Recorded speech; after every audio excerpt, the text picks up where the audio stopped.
नमस्कार। प्रस्तुत है कहानी बादलों के घेरे। कृष्णा सोबती की प्रसिद्ध कहानी 1980 ईस्वी की है। इसका वाचन मैं यानी शिवानी राय द्वारा। बादलों के घेरे। भुआली की इस छोटी सी कॉटेज में लेटा लेटा मैं सामने के पहाड़ देखता हूँ। पानी भरे सूखे सूखे बादलों के घेरे देखता हूँ। बिना आँखों के भटक भटक जाती धुंध के निष्फल प्रयास देखता हूँ और फिर लेटे लेटे अपने तन का पतझाड़ देखता हूँ। सामने पहाड़ के रूखे हरियाले में रामगढ़ जाती हुई पगडंडी मेरी बाँह पर उभरी लंबी नस की तरह चमकती है। पहाड़ी हवाएं मेरी उखड़ी उखड़ी सांस की तरह कभी तेज कभी हौले इस खिड़की से टकराती है। पलंग पर बिछी चद्दर और ऊपर पड़े कंबल से लिपटी मेरी देह चूने की सी कच्ची तह की तरह घुल घुल जाती है और बरसों के ताने बाने से बुनी मेरे प्राणों की धड़कनें हर क्षण बंद हो जाने के डर में चूक जाती है। मैं लेटा रहता हूँ और सुबह हो जाती है। मैं लेटा रहता हूँ, शाम हो जाती है। मैं लेटा रहता हूँ, रात झुक जाती है। दरवाजे और खिड़कियों पर पड़े पर्दे मेरी ही तरह दिन रात सुबह शाम अकेले मौन भाव से लटकते रहते हैं। कोई इन्हें भरे भरे हाथों से उठाकर कमरे की ओर बढ़ा नहीं आता। कोई इस देहरी पर अनायास मुस्कुराकर खड़ा नहीं हो जाता।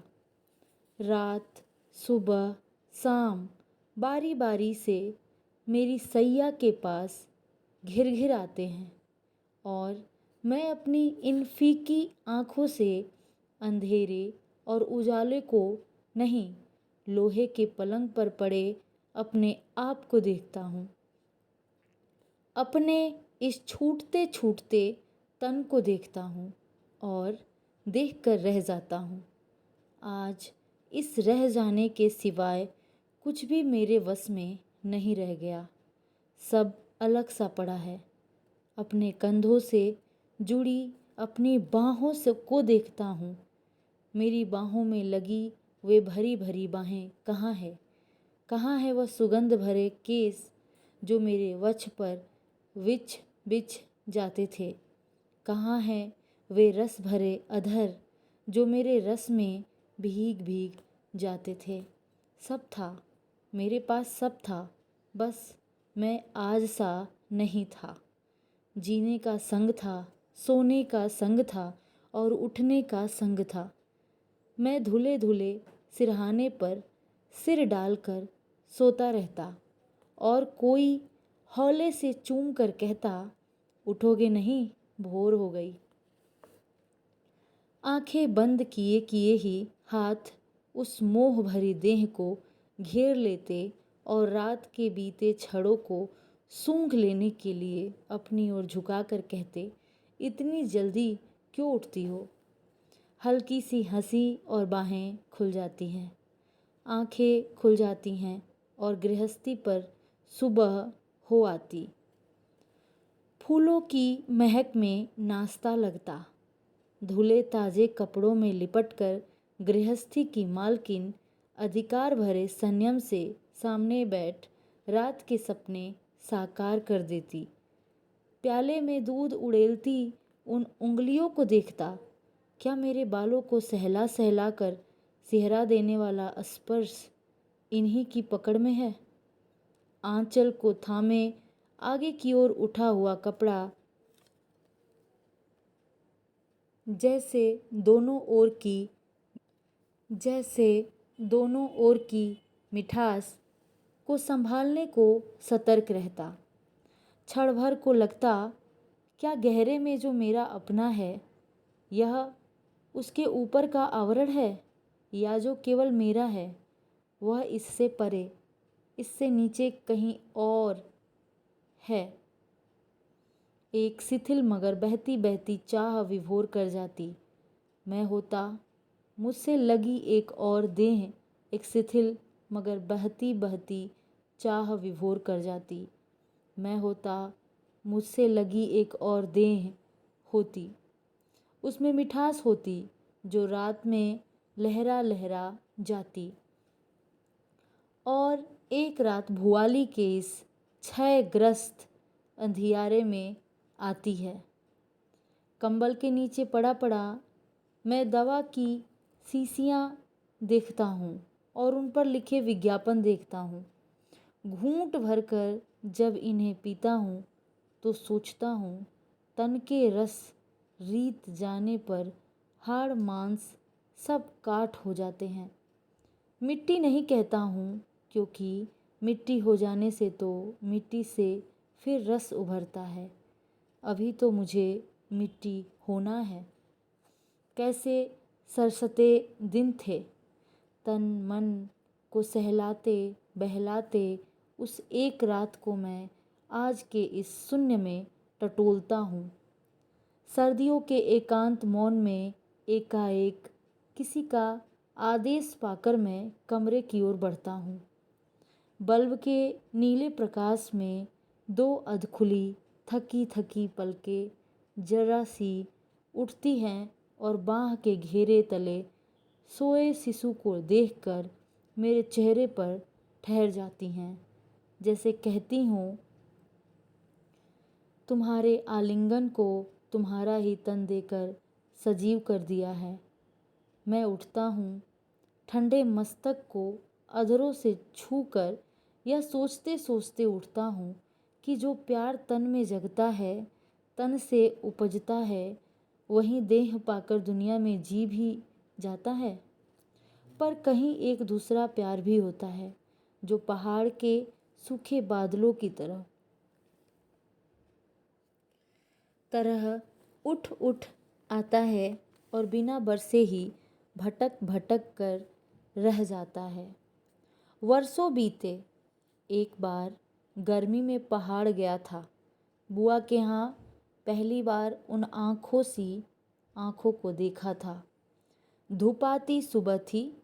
नाश्ते की मेज से उठा तो परिचय करवाते करवाते न जाने क्यों बुआ का स्वर जरा सा अटका था। सांस लेकर कहा, मन्नो से मिलो। रवि 2 ही दिन यहाँ रुकेगी। बुआ के मुख से यह फीका परिचय अच्छा नहीं लगा। सांस भरकर बुआ का वह 2 दिन कहना किसी कड़ेपन को झेल लेने सा लगा। वह कुछ बोली नहीं, सिर हिलाकर अभिवादन का उत्तर दिया और जरा सा हंस दी। उस दूर दूर लगने वाले चेहरे से मैं अपने को लौटा नहीं सका। उस पतले किंतु भरे भरे मुख पर कसकर बांधे घुघराले बालों को देखकर मन में कुछ ऐसा सा हो आया कि किसी ने गहरे उलाहने की सजा अपने को दे डाली है। सब उठकर बाहर आए तो बुआ के बच्चे उस दुबली देह पर पड़े आंचल को खींच स्नेहवश उन बाहों से लिपट लिपट गए। मन्नो जीजी। बुआ किसी काम से अंदर जा रही थी। खिलखिलाहट सुनकर लौट पड़ी। बुआ का वह कठिन बधा और अंग खचावट को छिपाने वाला चेहरा मैं आज भी भूला नहीं हूँ। कड़े हाथों से बच्चों को छुड़ाती ठंडी निगाह से मन्नो को देखती हुई ढीले स्वर में बोली, जाओ मन्नो, कहीं घूम आओ। तुम्हें उलझा कर तो ये बच्चे तंग कर डालेंगे। माँ की घुड़की आँखों में समझकर बच्चे एक ओर हो गए। बुआ के खाली हाथ जैसे झेप कर नीचे लटक गए और मन्नू की बड़ी बड़ी आंखों की घनी पलकें न उठी न गिरी, बस एकटक बुआ की ओर देखती रह गई। बुआ इस संकोच से उबरी तो मन्नू धीमी गति से फाटक से बाहर हो गई थी। कुछ समझ लेने के लिए आग्रह से बुआ से पूछा, कहो तो बुआ, बात क्या है? बुआ अटकी, फिर झिझक कर बोली, बीमार है। रवि 2 बरस सैनेटोरियम में रहने के बाद अब जेठ जी ने वहीं कॉटेज ले दी है। साथ घर का पुराना नौकर रहता है। कभी अकेले जी ऊब जाता है तो 2-4 दिन को शहर चली जाती है। नहीं नहीं बुआ, मैं धक्का खाकर जैसे विश्वास नहीं करना चाहता। रवि, जब कभी 4-6 महीने बाद लड़की को देखती हूँ तो भूख प्यास सब सूख जाती है।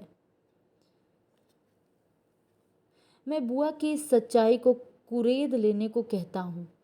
बुआ, बच्चों को एकदम अलग करना ठीक नहीं हुआ। पल भर तो रुक जाती। बुआ ने बहुत कड़ी निगाह से देखा, जैसे कहना चाहती हो तुम यह सब नहीं समझोगे, और अंदर चली गई। बच्चे अपने खेल में जुट गए थे। मैं खड़ा खड़ा बार बार सिगरेट के धुएं से अपने तन का भय और मन की जिज्ञासा उड़ाता रहा। कितनी घुटन होगी उन प्राणों में, पर हुआ भी तो कुछ गलत नहीं था। उलझा उलझा सा मैं बाहर निकला और उतराई उतरकर झील के किनारे किनारे हो गया। सड़क के साथ साथ इस ओर छाह थी। उछल उछल आती पानी की लहरें कभी धूप से रुपहली हो जाती थी। देवी के मंदिर के आगे पहुंचा तो रुका। जंगले पर हाथ टिकाए झील में नौकाओं की तोड़ देखता रहा। बलिष्ठ हाथों में चप्पू थामे कुछ युवक तेज रफ्तार से तल्ली ताल की ओर जा रहे हैं। पीछे की किश्ती में अपने तनमन से बेखबर एक प्रौढ़ बैठा ऊँघ रहा है। उसके पीछे बोट क्लब की किश्ती में विदेशी युवतियाँ, फिर और 2-4 पाल वाली नौकाएं। एकाएक किश्ती में नहीं, जैसे पानी की नीची सतह पर वही पीला चेहरा देखता हूँ। वही बड़ी बड़ी आंखें, वही दुबली पतली बाहें, वही बुआ के घर वाली मन्नू। 2-4 बार मन ही मन नाम दोहराता हूँ, मन्नू मन्नू मन्नू। लगता है मैं ऊंचे किनारे पर खड़ा हूँ और पानी के साथ साथ मन्नू बही चली जा रही है। खिंचे घुंघराले बाल, अनझपी पलके, पर बुआ कहती थी बीमार है। मन्नू बीमार है। जंगले पर से हाथ उठाकर बुआ के घर की दिशा में देखता हूँ। चीना की चोटी अपने पहाड़ी संयम से सिर उठाए सदा की तरह सीधी खड़ी है। एक ढलती सी पथरीली ढलान को उसने जैसे हाथ से थाम रखा है, और मैं नीचे इस सड़क पर खड़े खड़े सोचता हूँ कि सब कुछ रोज जैसा है। केवल मन से उभर उभर आती वे 2 आंखें नई है, और उन 2 आंखों के पीछे की बीमारी जिसे कोई छू नहीं सकता, कोई उबार नहीं सकता। घर पहुंचा तो बुआ बच्चों को लेकर कहीं बाहर चली गई थी। कुछ देर ड्राइंग रूम में बैठा बैठा बुआ के सुघड़ हाथों द्वारा की गई सजावट को देखता रहा। कीमती फूलदानों में लगाई गई पहाड़ी झाड़ियाँ सुंदर लगती थी। कैबिनेट पर पड़ी फ्रेम में लगे सपरिवार चित्र के आगे खड़ा हुआ तो बुआ के साथ खड़े फूफा की ओर देखकर सोचता रहा कि बुआ के लिए इस चेहरे पर कौन सा आकर्षण है जिससे बंधी बंधी वह दिन रात, वर्ष मास अपने को निभाती चली आती हैं। पर नहीं, बुआ के ही घर में होकर यह सोचना मन के शील से परे हैं। झिझक कर ड्राइंग रूम से निकला हूँ और अपने कमरे की सीढ़ियाँ चढ़ जाता हूँ। सिगरेट जलाकर झील के दक्षिणी किनारे पर खुलती खिड़की के बाहर देखने लगता हूँ। हरे पहाड़ों के छोटे बड़े आकारों में टीन की लाल लाल छतें और बीच बीच में मटियाली पगडंडियाँ। बुआ खाने तक लौट आएंगी और मन्नो भी तो देर तक बैठा बैठा किसी पुराने अखबार के पन्ने पलटता रहा। बुआ लौटी नहीं। घड़ी की टन-टन के साथ नौकर ने खाने के लिए अनुरोध किया। खाना लगेगा साहिब? बुआ कब तक लौटेंगी? खाने को तो मना कर गई है। कथन के रहस्य को मैं इन अर्थहीन सी आँखों में पड़ जाने के प्रयत्न में रहता हूँ। और जो मेहमान हैं? नौकर तत्परता से झुककर बोला, आपके साथ नहीं साहिब, वह अलग से ऊपर खाएंगी। मैं एक लंबी सांस भरकर जले सिगरेट के टुकड़े को पैर के नीचे कुचल देता हूँ। शायद साथ खाने के डर से छुटकारा पाने पर, या शायद साथ न खा सकने की विवशता पर। उस दिन खाने की मेज़ पर अकेले खाना खाते खाते क्या सोचता रहा था आज तो याद नहीं।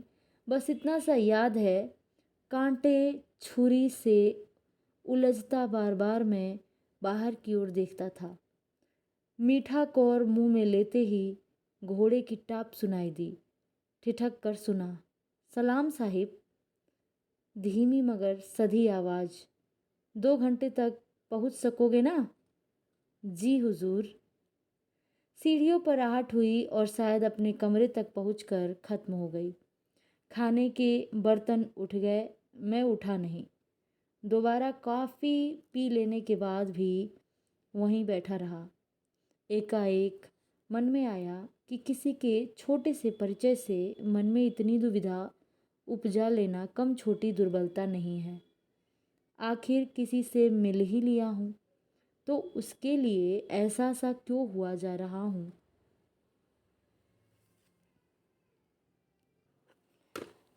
घंटे भर बाद मैं किसी की पैरों चली सीढ़ियों पर ऊपर चढ़ा जा रहा था।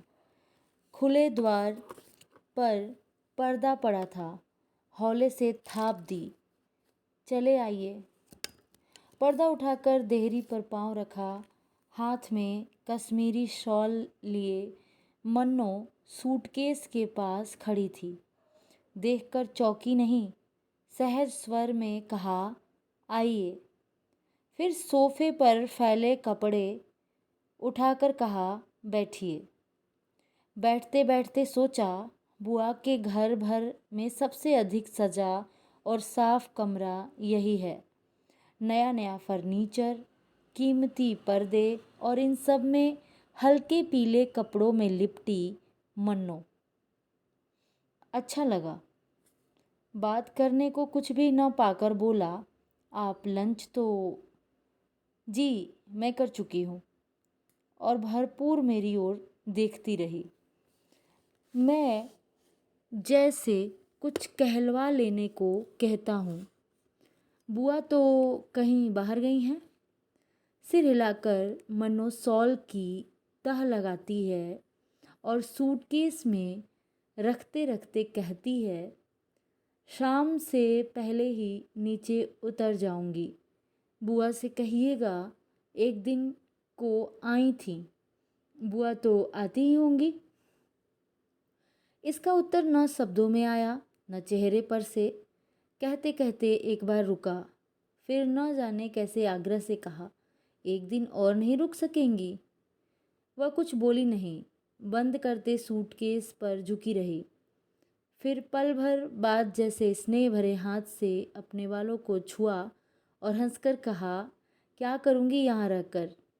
भुआली के इतने बड़े गांव के बाद यह छोटा सा शहर मन को भाता नहीं। वह छोटी सी खिलखिलाहट, वह कड़वाहट से परे का व्यंग्य, आज इतने वर्षों के बाद भी मैं वैसे ही, बिल्कुल वैसे ही सुन रहा हूँ। वही शब्द हैं, वही हंसी और वही पीली सी सूरत। हम संग संग नीचे उतरे थे। मेरी बाह पर मन्नों का कोट था।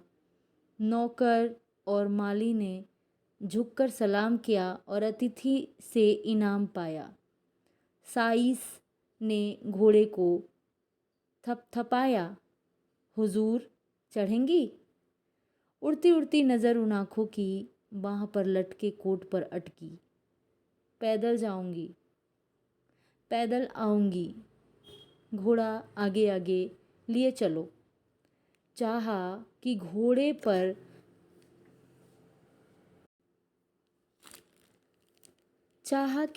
पर चढ़ जाने के लिए अनुरोध करूं, पर कह नहीं पाया। फाटक से बाहर होते होते वह पल भर को पीछे मुड़ी, जैसे छोड़ने के पहले घर को देखती हो। फिर एकाएक अपने को संभाल कर नीचे उतर गई। राह में कोई भी कुछ बोला नहीं। टैक्सी खड़ी थी, सामान लगा। ड्राइवर ने उन कठिन छड़ों को मानो भांप कर कहा, कुछ देर है साहिब। मन्नू ने इस बार कहीं देखा नहीं। कोट लेने के लिए मेरी ओर हाथ बढ़ा दिया। कार में बैठी तो कुली ने तत्परता से पीछे से कंबल निकाला और घुटनों पर डालते हुए कहा, कुछ और मेम साहिब। घुंघराली छाह ढीली सी होकर सीट के साथ जा टिकी। घुटनों पर पतली पतली सी विवश बाहें फैलाते हुए धीरे से कहा, नहीं नहीं, कुछ और नहीं, धन्यवाद। अधखुले कांच में से अंदर झांका। मुख पर थकान के चिन्ह थे। बाहों में मछली मुखी कंगन थे। आँखों में क्या था यह मैं पढ़ नहीं पाया। वही पीली पतझड़ी दृष्टि उन हाथों पर जमी थी जो कंबल पर एक दूसरे से लगे मौन पड़े थे। कार स्टार्ट हुई। मैं पीछे हटा और कार चल दी। विदाई के लिए न हाथ उठे न अधर हिले। मोड़ तक पहुँचने तक पीछे के शीशे से सादगी से बंधा बालों का रिबन देखता रहा और देर तक वह दर्दीले धन्यवाद की गूंज सुनता रहा। नहीं नहीं, कुछ और नहीं। वे पल अपनी कल्पना से आज भी लौटाता हूँ तो जी को कुछ होने लगता है। उस कार को भगा ले जाने वाली सूखी सड़क से घूमकर मैं ताल के किनारे किनारे चला जा रहा हूँ। अपने को समझाने बुझाने पर भी वह चेहरा, वह बीमारी मन पर से नहीं उतरती। रुक रुक कर, थक थक कर, जैसे मैं उस दिन घर की चढ़ाई चढ़ा था, उसे याद कर आज भी निढाल हो जाता हूँ। घर पहुँचा। बारामदे में से कुली फर्नीचर निकाल रहे थे। मन धक्का खाकर रह गया। तो उस मन्नों के कमरे की सजावट, सुख सुविधा सब किराए पर बुआ ने जुटाए थे। दोपहर में बुआ के प्रति जो कुछ जितना भी अच्छा लगा था वह सब उल्टा हो गया। आगे बढ़ा तो द्वार पर बुआ खड़ी थी। संदेह से मुझे देख और पास होकर फीके गले से कहा, रवि, मुँह हाथ धो डालो, सामान सब तैयार मिलेगा। वहाँ जल्दी लौटोगे ना? चाय लगने को ही है। चुपचाप बाथरूम में पहुँच गया। सामान सब था। मुँह हाथ धोने से पहले गिलास में ढककर रखे गर्म पानी से गला साफ किया। ऐसा लगा किसी घुटी घुटी जकड़ में से बाहर निकल आया हूँ। कपड़े बदलकर चाय पर जा बैठा। बच्चे नहीं, केवल बुआ थी। बुआ ने चाय उड़ेली और प्याला आगे कर दिया। बुआ ने जैसे सुना नहीं। बुआ बुआ। पल भर के लिए अपने को ही कुछ ऐसा सा लगा कि किसी और को पुकारने के लिए बुआ को पुकार रहा हूँ। बुआ ने विवश हो आंखें ऊपर उठाई। समझ गया कि बुआ चाहती है कुछ और कहूँ। नहीं, मैं रुका नहीं। बुआ 2 दिन की मेहमान तो एक ही दिन में चली गई। सुनकर बुआ चम्मच से अपनी चाय हिलाती रही, कुछ बोली नहीं। इस मौन से मैं और भी निर्दयी हो गया। कहती थीं बुआ से कहना मैं एक ही दिन को आई थी। इसके आगे बुआ जैसे कुछ और सुन नहीं सकी। गहरा लंबा श्वास लेकर आहत आंखों से मुझे देखा। तुम कुछ और नहीं कहोगे रवि? और चाय का प्याला वहीं छोड़ कमरे से बाहर हो गई। उस रात दौरे से फूफा के लौटने की बात थी। नौकर से पूछा तो पता लगा 2 दिन के बाद आने का तार आ चुका है। चाहा एक बार बुआ के कमरे तक हो आऊं, पर संकोचवश पांव उठे नहीं। देर बाद सीढ़ियों में अपने को पाया तो सामने मन्नों का खाली कमरा था। आगे बढ़कर बिजली जलाई, सब खाली था, न पर्दे, न फर्नीचर, न मन्नो। एकाएक अंगीठी में लगी लकड़ियों को देख मन में आया, आज वह यहाँ रहती तो रात देर गए इसके पास यहीं बैठी रहती और मैं शायद इसी तरह जैसे अब यहाँ आया हूँ उसके पास आता। उसके यह सब मैं क्या सोच रहा हूँ, क्यों सोच रहा हूँ? किसी अनदेखे भय से घबराकर नीचे उतर आया। खिड़की से बाहर देखा, अंधेरा था। सिरहाना खींचा, बिजली बुझाई और बिस्तर पर पड़े पड़े भुआली की वह छोटी सी कॉटेज देखता रहा जहां अब तक मन्नो पहुंच गई होगी। रवि, मैं चौंका नहीं। यह बुआ का स्वर था। बुआ अंधेरे में ही पास आ बैठी और हौले हौले सिर सहलाती रही। बुआ बुआ का हाथ पल भर को थमा, फिर कुछ झुककर मेरे माथे तक आ गया। रूंधे स्वर से कहा, रवि तुम्हें नहीं, उस लड़की को दुलराती हूँ। अब यह हाथ उस तक नहीं पहुँचता। मैं बुआ का नहीं, मन्नो का हाथ पकड़ लेता हूँ। बुआ देर तक कुछ नहीं बोली, फिर जैसे कुछ समझते हुए अपने को कड़ा कर कहा, रवि, उसके लिए कुछ मत सोचो, उसे अब रहना नहीं है। मैं बुआ के स्पर्श तले सिहर कर कहता हूँ, बुआ, मुझे ही कौन रहना है? आज वर्षों बाद भुआली में पड़े पड़े मैं असंख्य बार सोचता हूँ कि उस रात मैं अपने लिए यह क्यों कह गया था। वे अभिशाप के बोल जो दिन रात मेरे इस तन मन पर से सच्चे उतरे जा रहे हैं। सुनकर बुआ को कैसा लगा नहीं जानता। वे हाथ खींचकर उठी, रोशनी की और पूरी आंखों से मुझे देखकर अविश्वास और भर्त्सना से कहा, पागल हो गए हो रवि? उसके साथ अपनी बात जोड़ते हो जिसके लिए कोई राह नहीं रह गई, कोई और राह नहीं रह गई। फिर कुर्सी पर बैठते बैठते कहा, रवि, तुम तो उसे सुबह शाम तक ही देख पाए हो। मैं वर्षों से उसे देखती आई हूँ और आज पत्थर सी निष्ठुर हो गई हूँ। उसे अपना बच्चा ही करके मानती रही हूँ। यह नहीं कहूँगी अपने बच्चे की तरह, तो अपने बच्चों के सिवाय और किसे रखा जा सकता है? पर जो कुछ जितना भी था, वह प्यार, वह देखभाल सब व्यर्थ हो गए हैं। कभी छुट्टी के दिन उसकी बोर्डिंग से आने की राह तकती थी, अब उसके आने से पहले उसके जाने का क्षण मनाती हूँ और डरकर बच्चों को लिए घर से बाहर निकल जाती हूँ। बुआ के बोल कठिन हो आए। रवि, जिसे बचपन में मोहवश कभी डराना नहीं चाहती थी, आज उसी से डरने लगी हूँ, उसकी बीमारी से डरने लगी हूँ। फिर स्वर बदलकर कहा, तुम्हारा ऐसा जीवट मुझ में नहीं कि कहूँ डरती नहीं हूँ।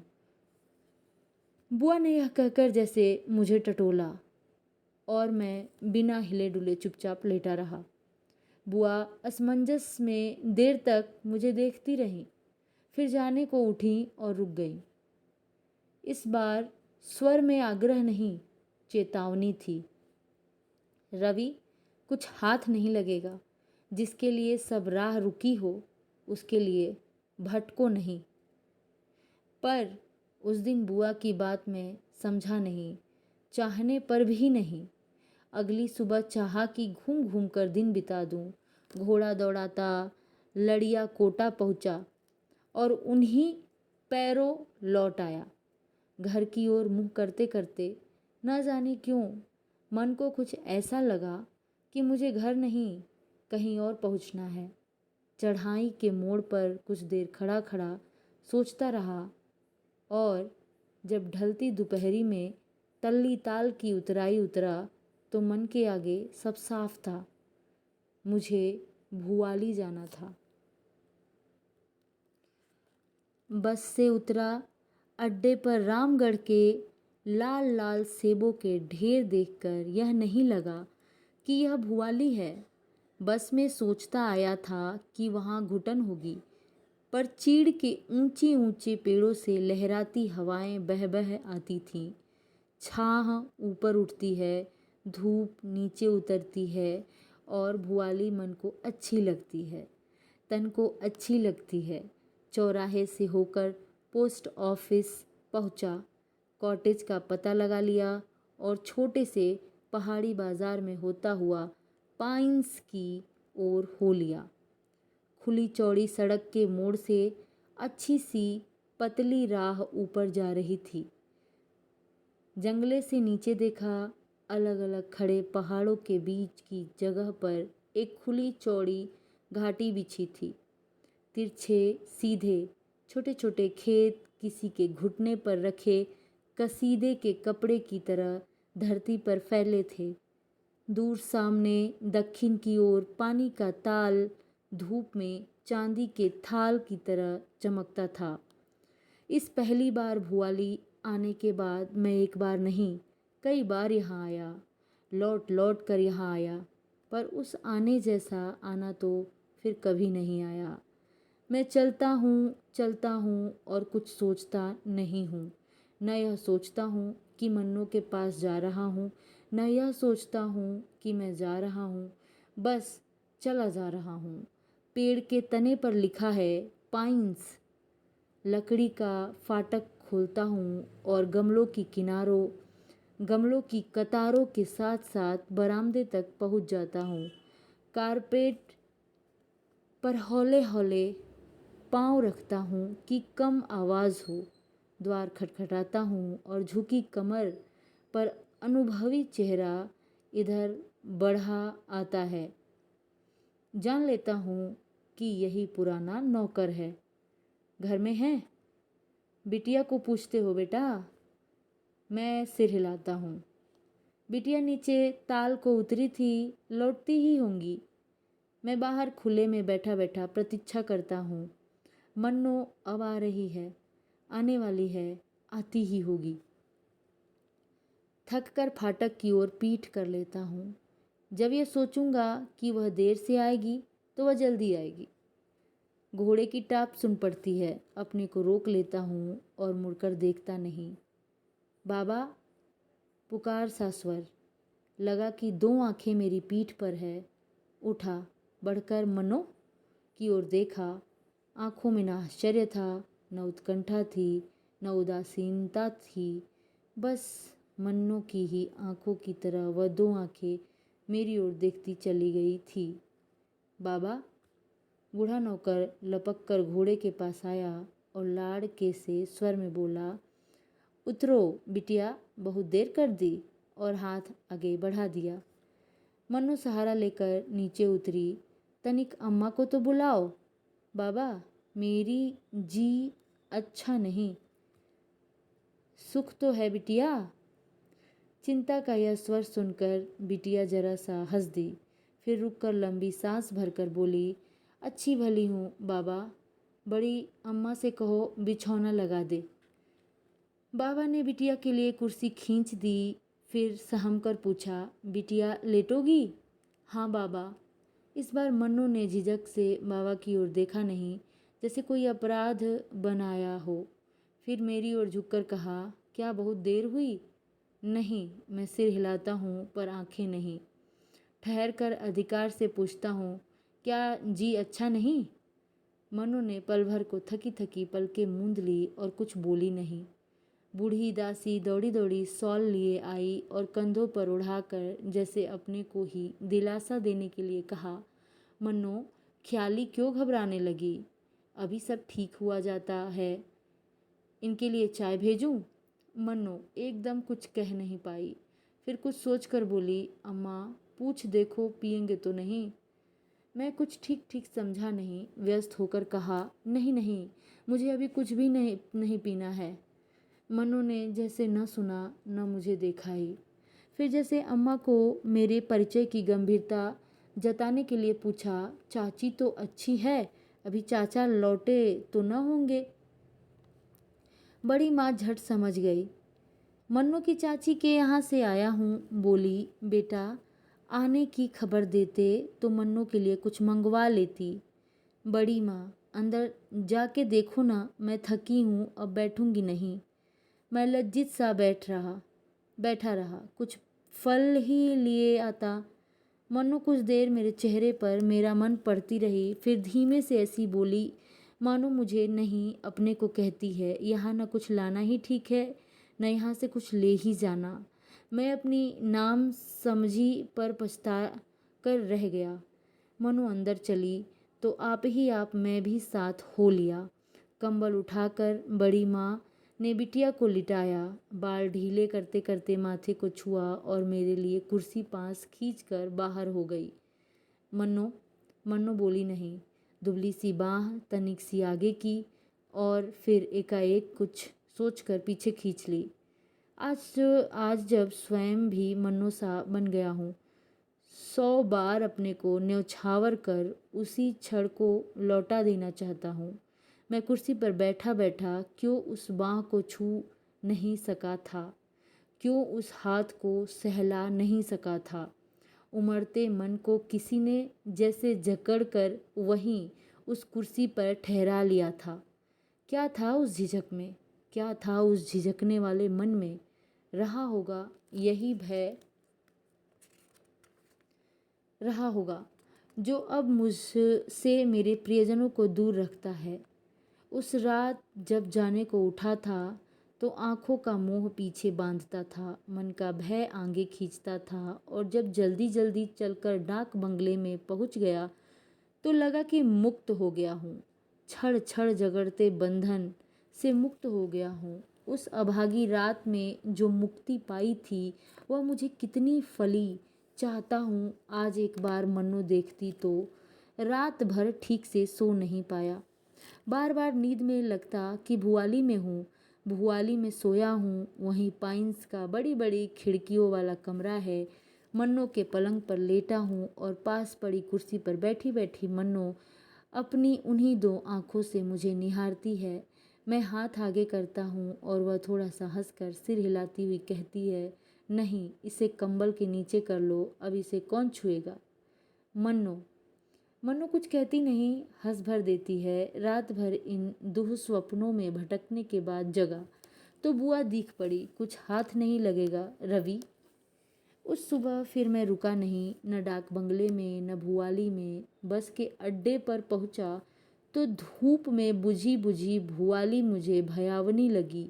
एक बार जी को टटोला, पाइंस नहीं नहीं कुछ नहीं, लौट जाओ। घर पहुंचकर बुआ मिली, कड़ी चेतावनी वाला खिंचा खिंचा चेहरा था। भरपूर मुझे देखकर जैसे सांस रोके पूछा, कहाँ थे कल? रानी खेत तक गया था बुआ, कह तो जाते। मैं न जाने किस उलझन में खोया कह गया। कहने को बुआ था क्या। दोपहर में फूफा मिले, कल लौटे थे और सदा की तरह गंभीर थे। खाना खाते उन्हें देखता रहा। एकाएक उन्हें प्लेट पर से आंखें उठाकर बुआ की ओर देखते हुए देखा तो सचमुच मैं जान गया कि फूफा के भाई अवश्य ही मन्नू के पिता होंगे। दृष्टि में वही ठहराव था, वही अचंचलता थी। फूफा ने खाने पर से उठते उठते उलझे से स्वर में मुझसे पूछा, रवि बुआ तुम्हारी लखनऊ तक जाना चाहती हैं, पहुंचा आ सकोगे? जी सकूँगा। मैं बुआ और बच्चे नैनी से उतर रहे हैं। मैं पीछे की सीट पर बैठा बैठा विदा हो जाने की आकस्मिकता को सिगरेट के धुएं में भूल जाने का प्रयत्न करता हूँ। चौड़े मोड़ से बस नीचे की ओर मुड़ी। खिड़की से बाहर देखा तो पहाड़ की हरियाली में वही कल वाली भुवाली की सफ़ेदी दिख रही थी। काठगोदाम से लखनऊ एक रात बुआ की ससुराल रुककर बुआ से विदा लेने गया तो बुआ ने पूछा, कहाँ जाने की सोच रहे हो रवि? कुछ दिन यहाँ रुको। नहीं बुआ। बुआ इस नहीं को एकाएक स्वीकार नहीं कर सकी। पास बिठाकर कुछ देर देखती रही, फिर स्नेह से कहा, फिर जाओगे कहाँ? बुआ कुछ पता नहीं। बुआ कुछ कहना चाहती थी पर कह नहीं पा रही थी। कुछ रुकते रुकते कहा, रवि तुम्हारे फूफा तो तुम्हें वापस नैनी लौटने को कहते थे। नहीं बुआ, अब तो दक्षिण जाऊंगा पिताजी के पास। बुआ को जैसे विश्वास नहीं हुआ। कुछ याद सी करती बोली, रवि इस बार तुम्हें वहाँ अच्छा नहीं लगा? ऐसा नहीं बुआ। बुआ चाहती थी मुझसे कुछ पूछे। मैं चाहता था बुआ से कुछ कहूँ पर किसी से भी शब्द जुड़े नहीं। स्टेशन पर जाने लगा तो बुआ के पाँव छुए।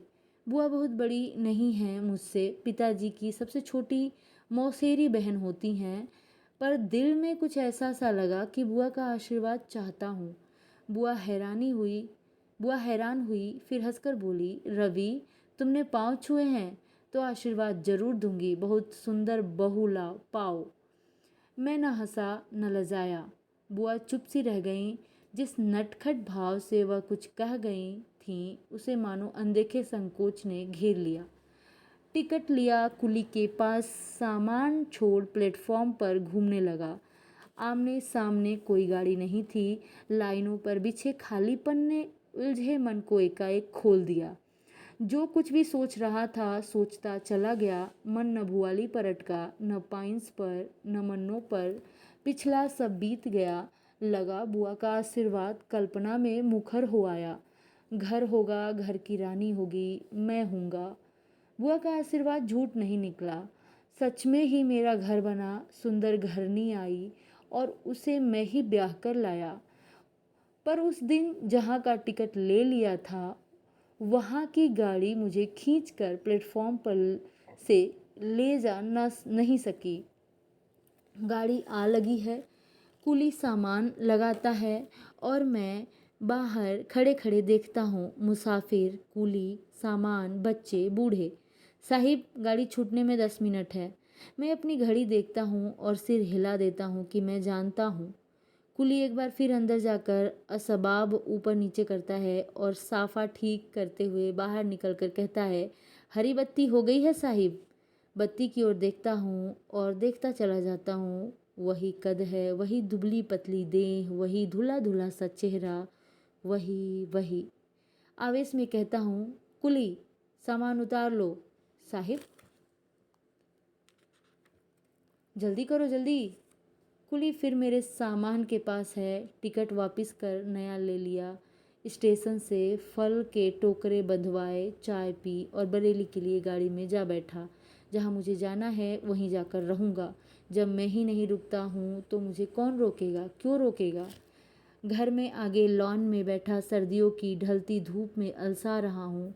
अंदर से माँ निकली और पास बैठते हुए कहा, बेटा इस बार छुट्टी में आ ही गए हो तो ठहर जाओ, बार बार इनकार करना अच्छा नहीं लगता। माँ की बात सुनकर मैं सयाने बेटे की तरह हंसता हूँ और मन ही मन सोचता हूँ कि माँ कितना ठीक कहती है। अपनी नौकरी पर रहता हूँ और अकेले आदमी के खर्च से कहीं अधिक कमाता हूँ, फिर क्यों इनकार करूँगा? माँ की आशा के विपरीत बड़ी आवाज़ में कहता हूँ, माँ जो तुम्हें रुचे वही मुझे भाएगा। बेटा लड़की देखना चाहोगे? हाँ माँ। लगा माँ मन ही मन हंसी। खाने के बाद रात को घूम कर आया तो कमरे में शांति थी, मन में शांति थी। किसी को देखने के लिए कॉलेज के दिनों वाली उतावली जिज्ञासा मन में नहीं रह गई थी। लगा कि अकेले रहते रहते किसी के संग की आशा नहीं कर रहा, उसे तो अपना अधिकार करके मान रहा हूँ। हाथ में किताब लेकर रात को लेटा तो पढ़ते पढ़ते ऊब गया। आंखों के अंधेरे में देखा किसी पहाड़ पर चढ़ा जा रहा हूँ।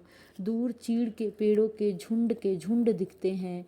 आसमान सब सुनसान है, अपनी पदचाप के सिवा कोई आवाज़ नहीं। एकाएक किसी का स्वर गूंजता है, इधर उधर, और अंधेरे में हिलता एक हाथ आगे बढ़ा बढ़ा आता है, मेरे गले की ओर, निकट और निकट। दुबली कलाई, पतली अंगुलियां, मैं डरता हूँ, पीछे हटता हूँ और घबरा कर आंखें खोल देता हूँ।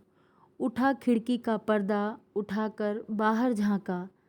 लॉन के दाहिने हरी घास पर पिताजी के कमरे की लाइट फैली थी। संभला, लंबी सांस लेकर बालों को छुआ तो माथा ठंडा लगा।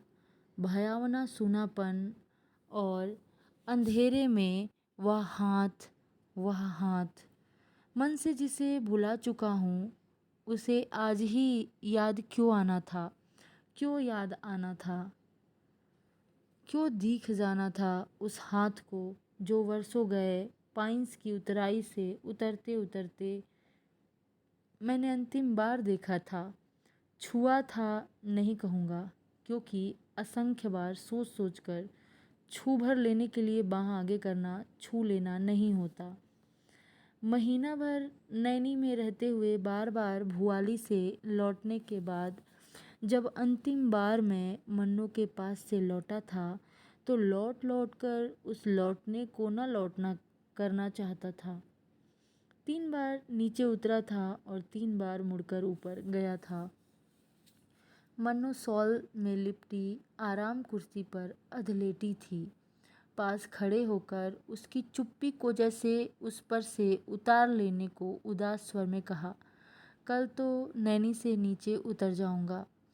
मनु ने नीचे फैले सॉल को सहज सहज सहेजा। 1 महीने पहले वाली दृष्टि मुख पर लौट आई, वही पराया सा देखना, वही दूर दूर सा लगता चेहरा। मनो चाहता हूँ मनो से कुछ तो कहूँ, पर क्या कहूँ? यह कि जल्दी लौटूंगा। छड़ छड़ अपने से कहता हूँ, आऊँगा फिर आऊँगा, पर जिस निगाह से मन्नो मुझे देखती है वह जैसे बिना बोल के यह कहे जा रही है कि अब तुम यहाँ नहीं आओगे। मन्नो, रवि। और बस कठिन सी होकर थोड़ा सा हंसी और हाथ जोड़ दिए, नमस्कार। इन जुड़े जुड़े हाथों को देखता रहा। जरा सा आगे बढ़ा कि विदा दूं, पर न जाने क्यों खड़ा का खड़ा रह गया। समझाने के से स्वर में मन्नो बोली, देर होती है रवि।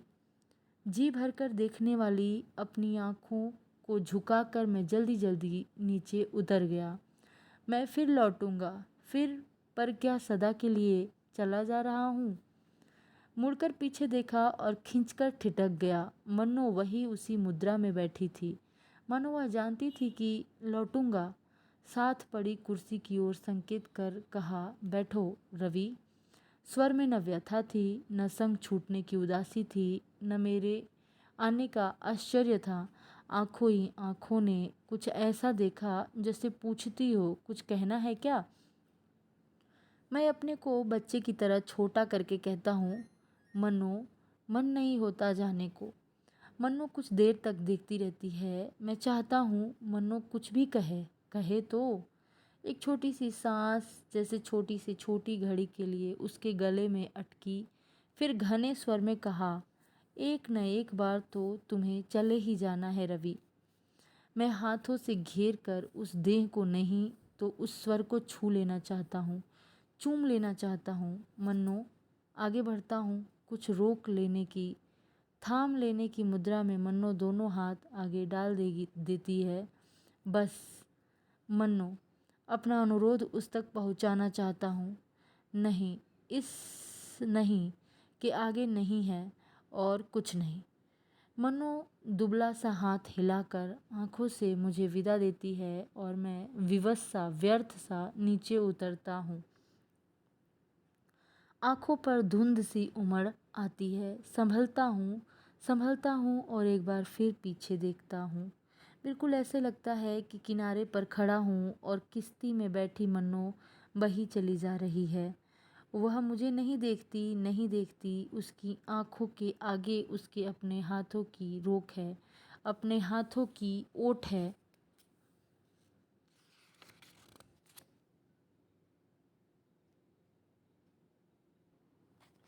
हाथों पर टिका मन्नू का सिर नीचे झुका है। आंखें शायद बंद हैं, शायद गीली है। उस कड़े आहत अभिमान की बात सोचकर छटपटाता हूँ। कदम उठाकर फाटक के पास पहुँचा तो सिसकियाँ सुनकर रुक गया। मन ही मन दोहरा कर कहा, मन्नू मन्नू। इसी पुकार को पलट कर जैसे उत्तर आया, ठहरो नहीं, रुको नहीं। सच ही मैं ठहरा नहीं, उतरता चला गया और हर पग के साथ दूर होता चला गया।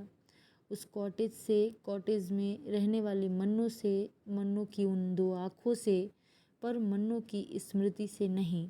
मन्नू की याद मुझे आज भी आती है। आज भी वह याद आती है, वह दोपहरी जब मन्नू और मैं उस बड़ी झील के किनारे से लगी पगडंडी पर घूमते रहे थे।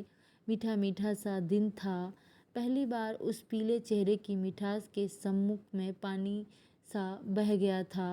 एक टक उन घुघराले बालों को देखता रह गया था और देखता गया था शॉल में लिपटे उन कंधों को, जो पैरों की धीमी चाल से थक कर भी झुकते नहीं थे।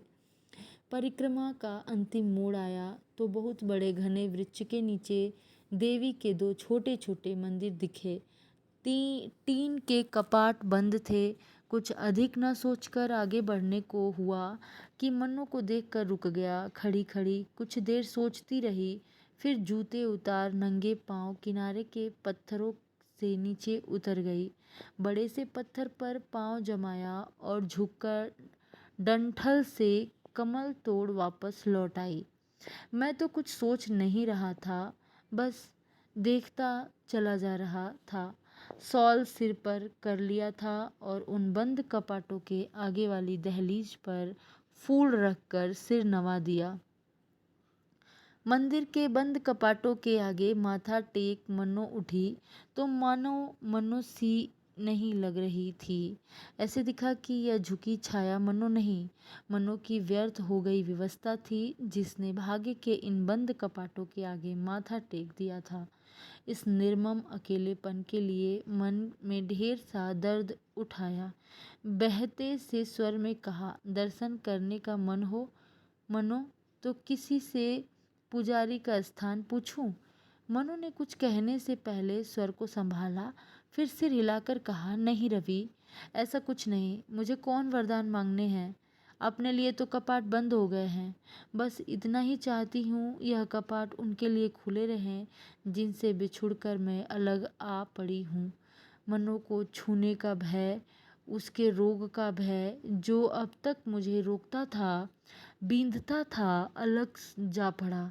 झील की ठंडी हवा में फहराते से घुघराले बालों पर झुककर बाह से घेरते हुए कहा, मन्नो।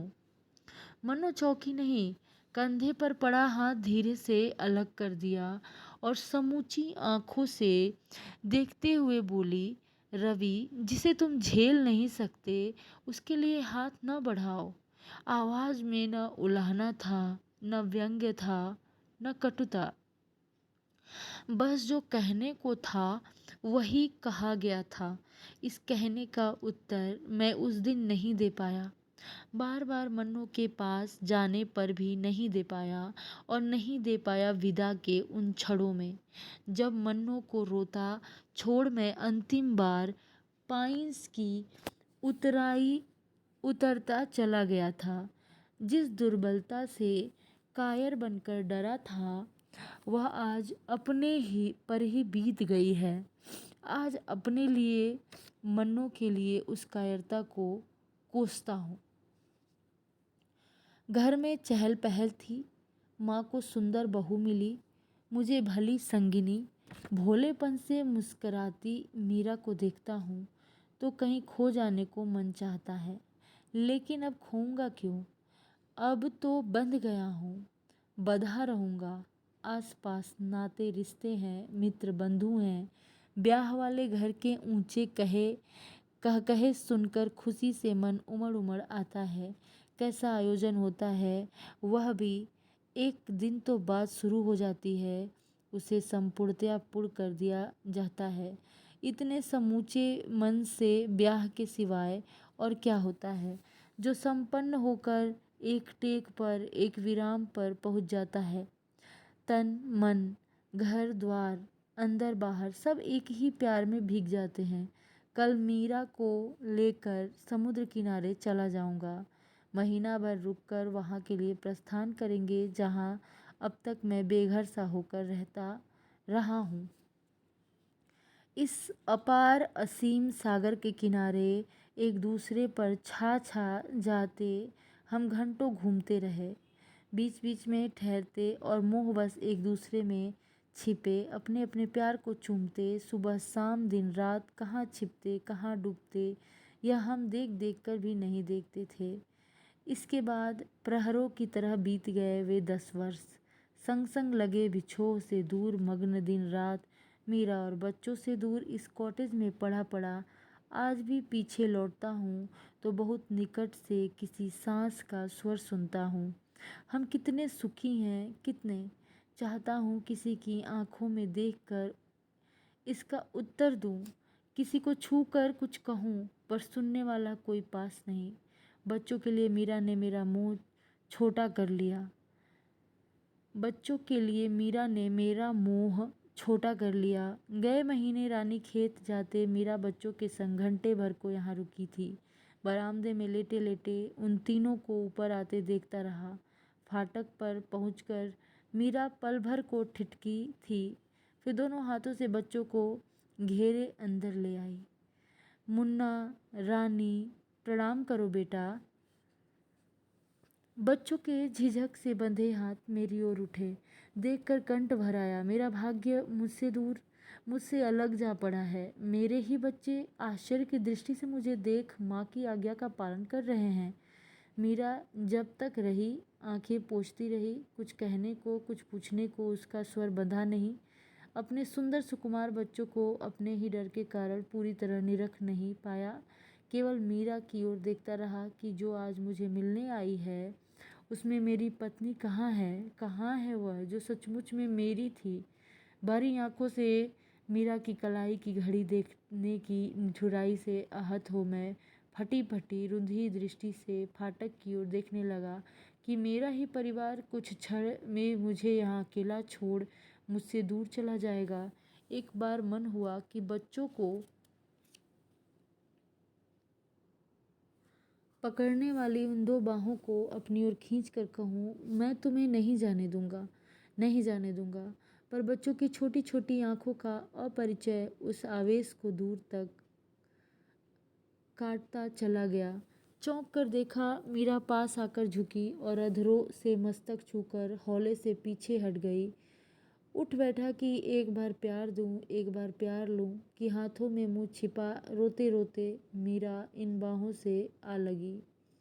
मीरा की आंखों से भीगी अपनी रोती आंखों को पोंछकर आसपास देखा तो टूटा बांध सब कुछ बहा ले गया था। न पास मीरा थी न बच्चे। तकियों के सहारे सिर ऊंचा करके देखा, उतराई के तीसरे मोड़ पर तीनों चले जा रहे थे। मीरा मेरी ओर से पीठ मोड़े आगे की ओर झुकी थी। बच्चे एक दूसरे की उंगली पकड़े कभी माँ को देखते होंगे, कभी राह को। सांस रोके प्रतीक्षा करता रहा, पर किसी ने पीछे नहीं देखा, न मीरा ने न मेरे बेटे ने। केवल छोटी रानी के बालों में गुथा गुलाबी रिबन देर तक हिल हिल कर मेरी आंखों से कहता रहा, पापा हम चले गए, पापा हम चले गए। सच ही सब चले गए हैं। इसलिए इन्हीं की इसलिए नहीं कि उन्हें जाना था, इसलिए कि मैं चला जा रहा हूँ। ऐसे ही एक दिन मन्नों के जाने को भांप कर मैं उतराई से उतरता चला गया था। मेरी ही तरह अकेले में मन्नो रोई थी। अब जान पाया हूँ कि हाथों में मुंह छिपाकर वह रोना कितना अकेला रोना था। पर उस बार जाकर बरसों मैंने मन्नों की सुधि नहीं ली। जब कभी नींद में देखता वह दुबली देह जब कभी नींद में देखता वह दुबली देह, बड़ी बड़ी आंखें और कंबल पर फैली पतली पतली बाहें, तो जाग कर उद्वेग से मीरा की ओर बढ़ जाता। एक बार दौरे पर लखनऊ आया तो बुआ मिली। देर तक इधर उधर की बातें करने के बाद एकाएक स्वर बदल बोली, रवि मन्नो तो अब नहीं रही। रवि मन्नो तो अब नहीं रही। नहीं बुआ, मैं पिता हो जाने के गांभीर्य को संभालते कहता हूँ, नहीं बुआ नहीं। बुआ जैसे मुझे कहीं वर्षों पहले के उस रवि को कहती है। रात को सोई तो जगी नहीं। अम्मा छुट्टी पर थी। सुबह सुबह ख्याली अंदर आया तो सांस चुक गई थी। मैं रुंधे गले से जैसे कुछ पूछने को कहता हूँ, बुआ। बुआ आँख पोंछती कुछ सोचती रही, फिर दर्द से बोली, रवि एक बार उसे पत्र तो लिखते। मैं रुमाल से रुलाई सोखने लगा। तुम्हारे नाम का एक पार्सल छोड़ गई थी। अलमारी में खोला तो जर्सी थी। दूसरे दिन बुआ के पास फिर आया तो जल्दी जल्दी पाँव छूकर कहा, अच्छा बुआ। रवि। बुआ की वही कल वाली आवाज़ थी। मैंने सिर हिलाकर घोर विवशता के से स्वर में कहा, नहीं बुआ नहीं। बुआ समझ गई मैं कुछ भी जानता नहीं चाहता हूँ। बुआ समझ गई मैं कुछ भी जानना नहीं चाहता हूँ, पर जैसे मन ही मन मन्नों के लिए टूट कर बोली, यही बार बार सोचती हूँ कि जिसके प्यार को भी कोई न छू सके, ऐसा दुर्भाग्य उसे क्यों मिला, क्यों मिला। लखनऊ से लौटकर मैं कई दिन मन से मन्नों को उतार नहीं पाया। यही देखता कि पाइंस में कुर्सी पर बैठी वह मेरे लिए जर्सी तैयार कर रही है। वही हाथ है, वही दृष्टि है। और एक दिन साल भर घर में बीमार रहने के बाद मैं भुआली पहुंच गया। वहीं चीड़ की ठंडी हवाएं थी, वही सुहानी धूप थी, वही भुआली थी और वही मैं था। पर इस बार किसी का पता करने मुझे पोस्ट ऑफिस की ओर नहीं जाना था। पाइंस के सामने वाले पहाड़ पर किसी के अभिशाप से बनी कॉटेज में पहली बार सोया तो भर भर आते कंठ से रात भर एक ही नाम पुकारता रहा, मन्नो मन्नो। आज वह होती तो हर रोज़ सुबह उठते बरामदे से पाइंस देखता हूँ और मन ही मन कहता हूँ, मन्नो मन्नो। जिस मीरा को मैंने वर्षों जाना है वह अब पास सी नहीं लगती, अपनी सी नहीं लगती। उसे मैंने छू छू कर छुआ था, चूम चूम कर चूमा था, पर मन पर जब मोह और प्यार की उलझन आती है तो मीरा नहीं, मन्नों की आंखें ही सगी दिखती है। खिड़की के सामने लेटे लेटे अकेलेपन से घबरा कर जब मैं बाहर देखता हूँ तो धुंध भरे बादलों के घेरों में घुघराले बालों वाला वही चेहरा दिखता है। वही आए दिन दवा के नए बदलते हुए रंग देखकर अब इतना तो जान गया हूँ कि इस छूटते छूटते तन में मन को बहुत देर भटकना नहीं होगा। एक दिन खिड़की से बाहर देखते देखते इन्हीं बादलों के घेरे में समा जाऊंगा, इन्हीं घेरों में। इस प्रकार से यहाँ कहानी समाप्त हो जाती है। धन्यवाद।